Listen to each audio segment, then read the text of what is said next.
whether the Bible is strictly true or not, I mean, there's some debate about Mm. whether it's historically or archaeologically accurate. But just putting that aside for a minute, even if we just take the Bible story of the Christian Old Testament, which is the first five books of that is basically the Jewish Torah, I Yeah, think they call it, right? yeah.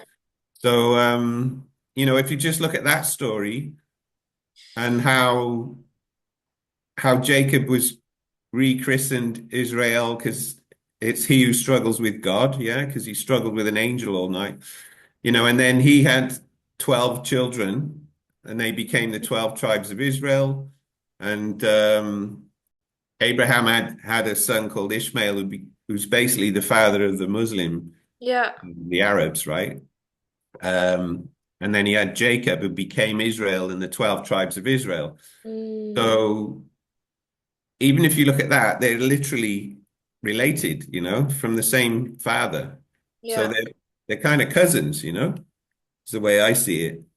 Um, and they all lived in the same land, you know.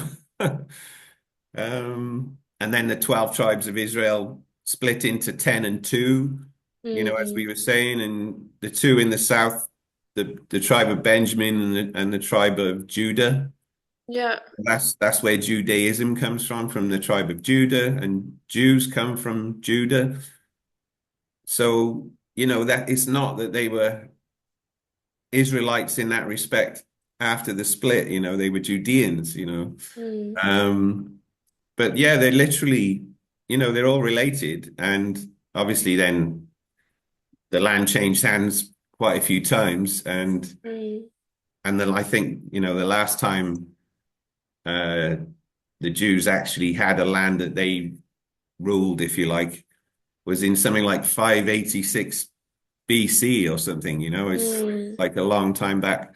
But anyway, what I was going to say was in the movie, they were really focusing on the trauma. So it's interesting you brought up trauma. Yeah. We know from things like narcissistic behavior today that often that results from being abused as a child or something in some way. Mm. You then take it out on your partner later in life or something. Yeah. And it's almost like there's an aspect of that here where there's a traumatized people who are actually Yeah. traumatizing other people now, For Um, sure, for sure. I mean, I resonate with that a lot. And I think it also shows the failure of humanity to like to address trauma. Um, yeah, and that there are now people who are perpetuating this trauma yeah. and they need to be stopped and held accountable.